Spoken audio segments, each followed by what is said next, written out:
The right-wing intelligentsia is afraid of their own shadows.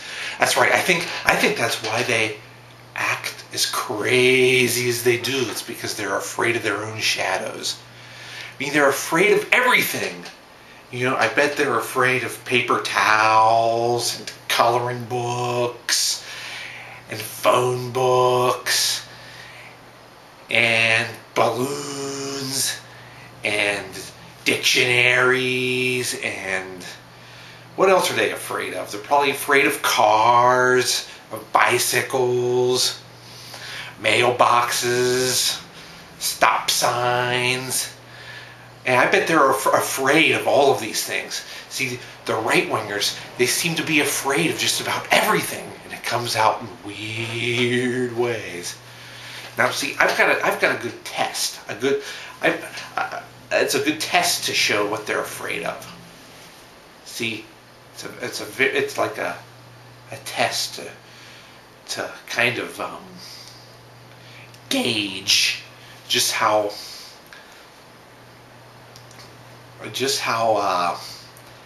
timid the right-wingers are, and just how afraid they are of everything.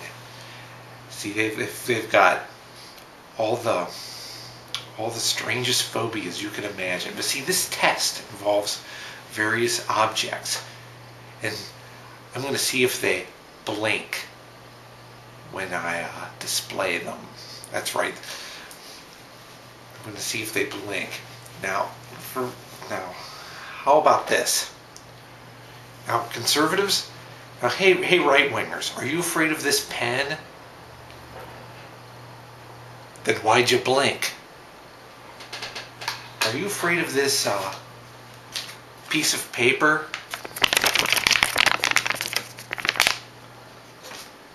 Then why'd you blink? Are you afraid of this plastic baggie that has this phone cable inside of it?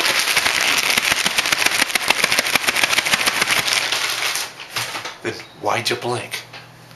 Are you afraid of this can opener?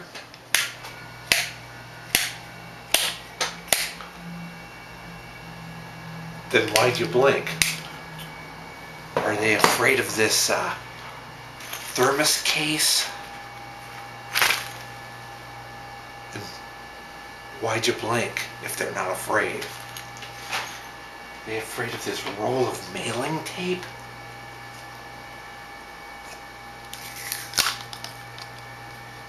If they're not afraid, then why'd they blink?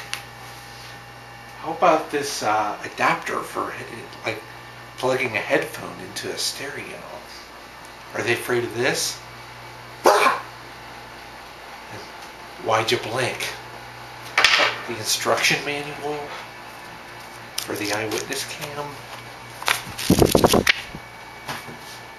If they're not afraid of that, why'd you blink? Are you afraid of this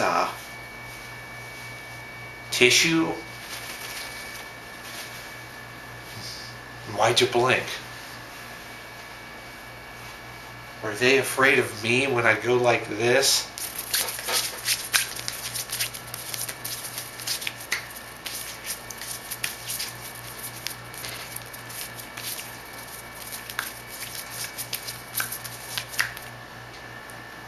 Then why'd you blink?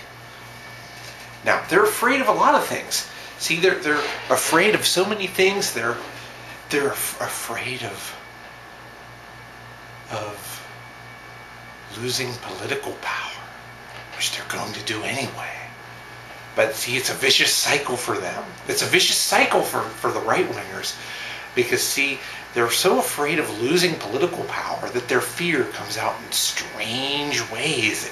It manifests itself in a very odd fashion. So, when people see how they act and how they react to their fears, that hurts them even more. And they end up losing more power. See, it's a vicious cycle. They can't cope with their inner turmoil. But they have so much inner turmoil, it just builds up. It ends up destroying them. and it's going to eat them up even more. See, so that's how the conservatives have fallen off in the past few years. But right now I'm going to see if there's any news. And by the way, I didn't do an episode of this program last week because that was when I was on vacation out of town. That's right, I was on vacation out of town last week, so I didn't get to do an episode. Now I could have. I'm trying to think where I was last Friday. That was probably I was probably on the way home from my trip last week at this time. But so, in other words, the most recent episode we have is one from 2 weeks ago where I talked about the guy giving the lecture about the people passing gas, which was funny. You have to admit, that was funny. But right now I'm going to check the latest news. More Tea Party stuff. This is hilarious. This is so funny. In Albany, New York, a Tea Party activist is going on a hunger strike. They're such big babies. The Tea Parties are such big crybabies. In Albany, New York, there's a Tea Party activist who is going on a hunger strike because Sean Hannity won't interview the Republican candidate for governor. So, not like the Republicans have any chance of winning that anyway. I mean that's a Democratic lock.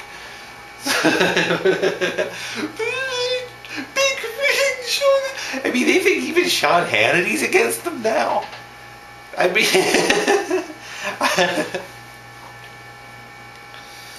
mean, how has it come to this point that the Tea Parties?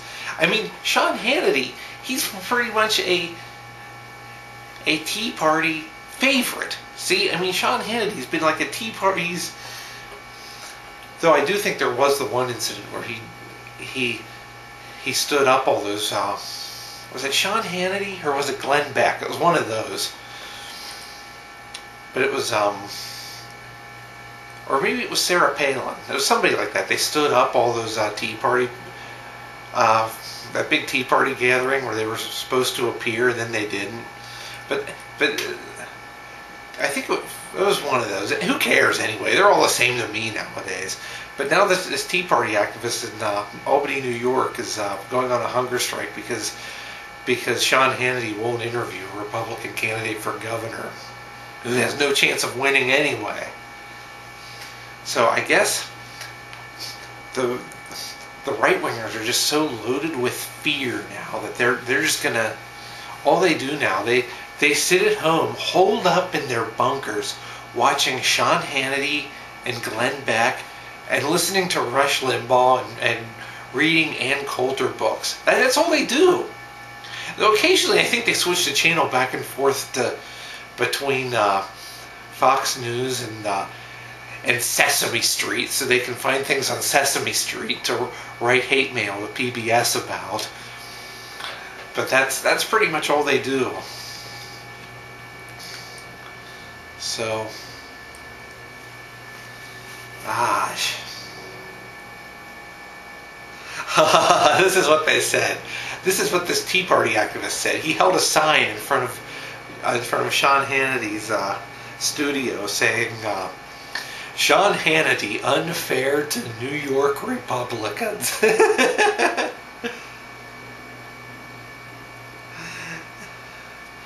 and this guy's he's consuming nothing but water, orange juice, and vitamins. It kind of reminds me of the time Tom Selleck came to Cincinnati and ate vitamins because the Tom Selleck kept catching colds in Cincinnati. So he consumed nothing but vitamins when he was here. But that had nothing to do with politics, though. And this does. So anyway, that's the right wingers for you. They're afraid of everything.